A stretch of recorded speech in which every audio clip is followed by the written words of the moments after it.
देश के लोकसभा चुनाव की बिसात बिछनी शुरू हो गई है। सभी दल अपने अपने गठबंधन को बेहतर करने में लगे हैं, लेकिन महाराष्ट्र की राजनीति भेदभाव पर चल रही है। अजीत पवार के बीजेपी के साथ जाने के बाद अब शरद पवार के भी एनडीए में शामिल होने को लेकर चर्चा तेज होने के बाद एनडीए में शामिल शिवसेना, उद्धव गुट और कांग्रेस की नींद उड़ गई है।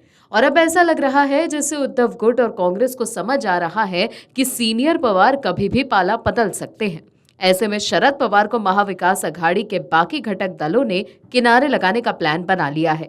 क्या है खबर, बताते हैं आपको। एनसीपी के अध्यक्ष शरद पवार और उनके भतीजे अजीत पवार के साथ पुणे में हुई गुपचुप मीटिंग से महाराष्ट्र की राजनीति में खलबली मची हुई है।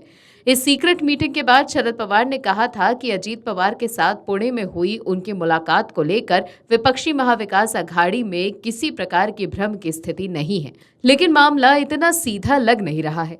द इंडियन एक्सप्रेस ने एक दिन पहले अपनी रिपोर्ट में दावा किया था कि कांग्रेस और शिवसेना यूबीटी शरद पवार के बिना आगामी 2024 का आम चुनाव लड़ने के लिए प्लान बी पर विचार कर रहे हैं और इस संबंध में कांग्रेस और उद्धव ठाकरे के नेतृत्व वाली शिवसेना के बीच कई बैठकें भी हो रही हैं।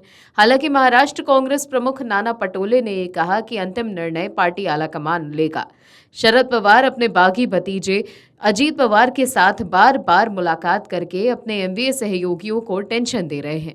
नाना पटोले ने कहा कि बेशक ये हमें परेशान करता है। पवार परिवार की गुप्त मुलाकातें कांग्रेस के लिए चिंता का विषय है, लेकिन मैं इस पर अंतिम निर्णय नहीं ले सकता। ये पार्टी आलाकमान है जो भविष्य की कार्रवाई का फैसला करेगी। वहीं शिवसेना उद्धव गुट भी शरद पवार के रुख को लेकर चिंतित है। रिपोर्ट के मुताबिक शिवसेना यूबीटी अध्यक्ष उद्धव ठाकरे जल्द एमवीए गठबंधन और शरद पवार के कार्यों के बारे में कांग्रेस नेता राहुल गांधी से बात कर सकते हैं। प्रदेश कांग्रेस अध्यक्ष नाना पटोले ने हाल ही में ठाकरे और राज्यसभा सांसद संजय राउत के साथ 2.5 घंटे से ज्यादा समय तक बैठक की थी।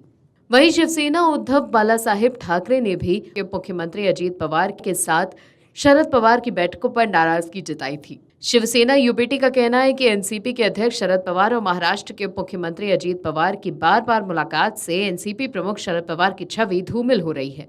शिवसेना यूबीटी के मुखपत्र सामना के संपादकीय में कहा गया था कि अजीत पवार की शरद पवार अपने चाचा से बार बार मुलाकात को देखना दिलचस्प है और एनसीपी प्रमुख भी इससे बच नहीं रहे हैं।